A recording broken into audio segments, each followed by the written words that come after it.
Assalamualaikum warahmatullahi wabarakatuh. Halo teman-teman semua, selamat datang kembali di channel kami. Hari ini kita akan melanjutkan membahas soal evaluasi MOOC untuk teman-teman P3K yang sedang menjalani pelatihan dasar. Soal ini akan kita bahas bersama-sama. Jadi pastikan teman-teman untuk tetap bersama saya sampai di akhir video ini. Sebelum kita mulai, jangan lupa untuk teman-teman menekan tombol subscribe di bawah video ini agar tidak ketinggalan konten-konten edukatif lainnya dari channel kami. Dan aktifkan lonceng notifikasi agar teman-teman selalu update ketika ada video yang baru dari kami. Jika teman-teman memiliki pertanyaan atau juga ingin berbagi pemikiran tentang soal-soal ini, jangan ragu untuk berkomunikasi dengan kami melalui komentar di bawah ini. Kami akan senang mendengar pertanyaan maupun pemikiran dari teman-teman. Jadi, tanpa basa-basi lebih lanjut, mari kita mulai pembahasan soal ini. Pastikan teman-teman sudah siap dan fokus, dan selamat menikmati pembelajaran. Mari kita mulai soal yang pertama. Soal yang pertama. William merupakan salah satu pegawai ASN di lingkungan pemerintah daerah.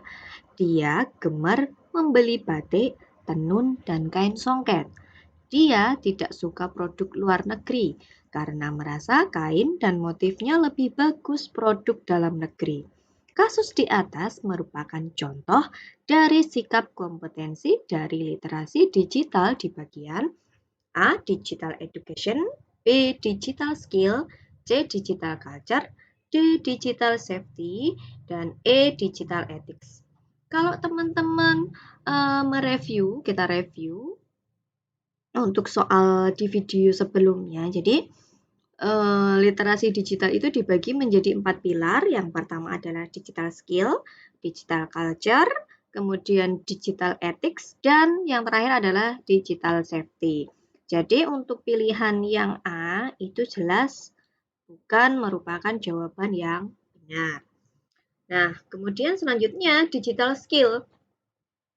Digital skill itu adalah kemampuan seseorang untuk menggunakan digital. Jadi contoh, mampu mengoperasikan komputer, kemudian mampu menggunakan Microsoft, itu termasuk digital skill. Kemudian, jadi ini jelas bukan jawaban yang tepat. Kemudian yang C, digital culture atau budaya dalam menggunakan digital. Nah, batik, terus kemudian tenun, dan kain songket itu kan merupakan ciri khas dari budaya Indonesia.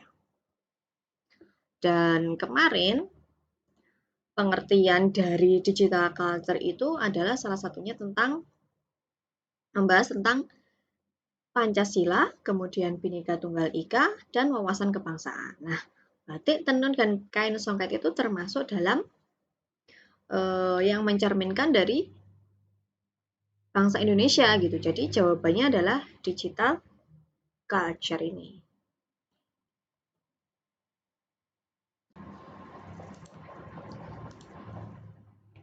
Baik, kita lanjutkan teman-teman. Angela adalah seorang pegawai ASN. Dia suka memakai gawai setiap hari, suka membuat konten media sosial tentang edukasi, tutorial, dan lain-lain. Dia sering mengganti password tiap 1 bulan sekali agar keamanan di gawainya terhindar dari orang yang tidak bertanggung jawab melalui online. Kasus di atas merupakan contoh dari kompetensi literasi digital bagian A. Digital Education, B. Digital Skill, C. Digital Culture, D. Digital Safety, dan E. Digital Ethics. Oke. Untuk pilihan A kita eliminasi dulu ya teman-teman karena bukan termasuk dari 4 pilar literasi digital. Kemudian selanjutnya digital skill.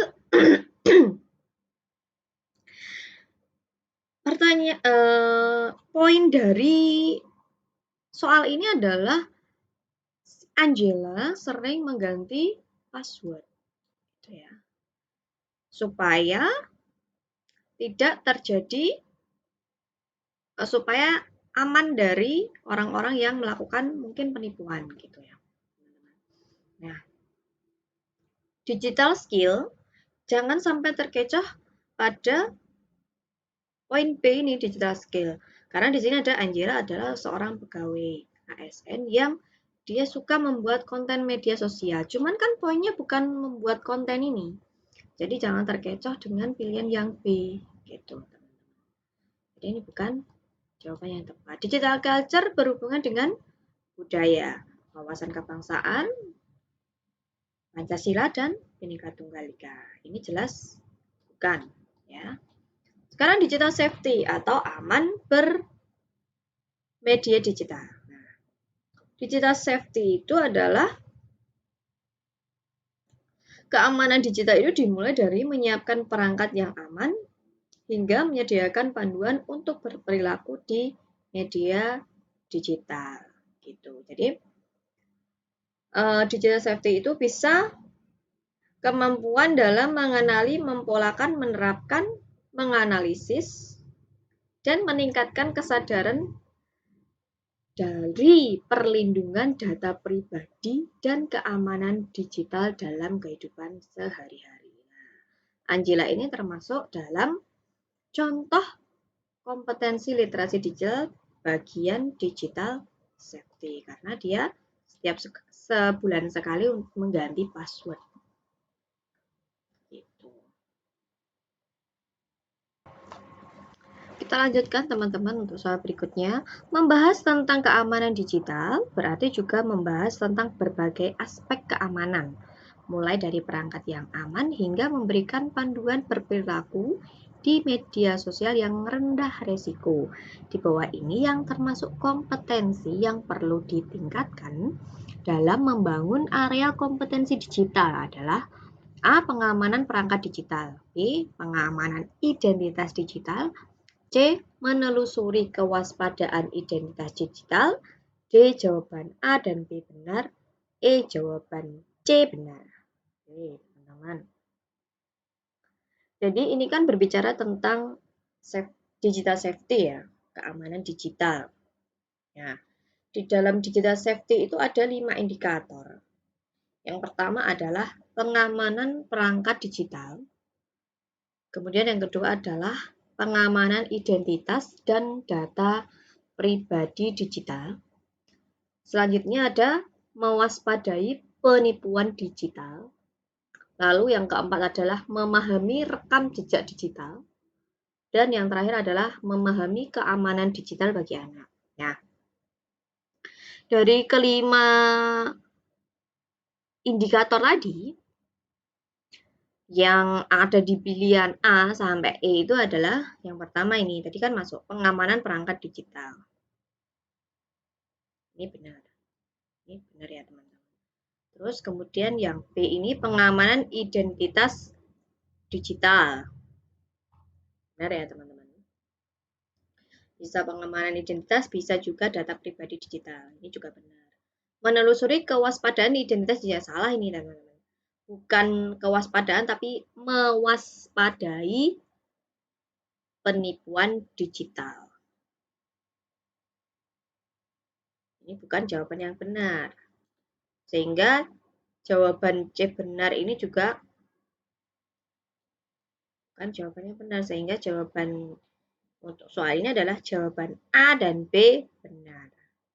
D. Soal selanjutnya teman-teman.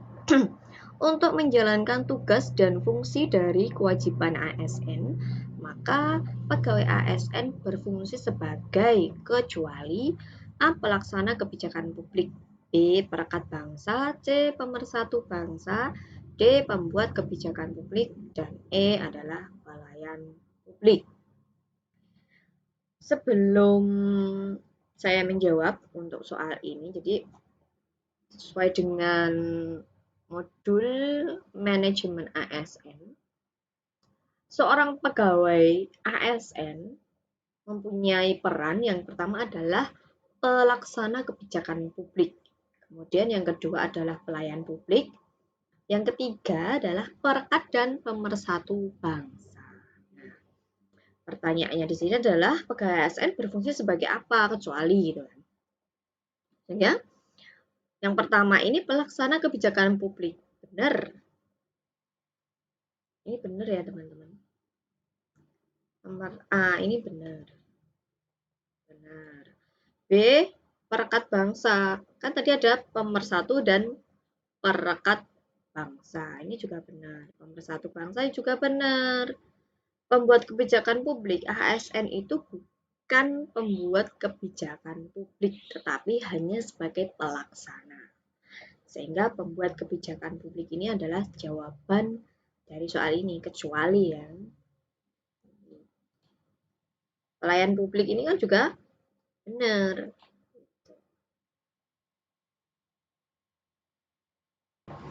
Oke teman-teman, masih semangat ya untuk belajar? Kita lanjutkan untuk soal berikutnya. Core value ASN berakhlak diresmikan oleh Presiden Jokowi pada tanggal 27 Juli 2021 dengan peluncuran employer branding bangga melayani bangsa.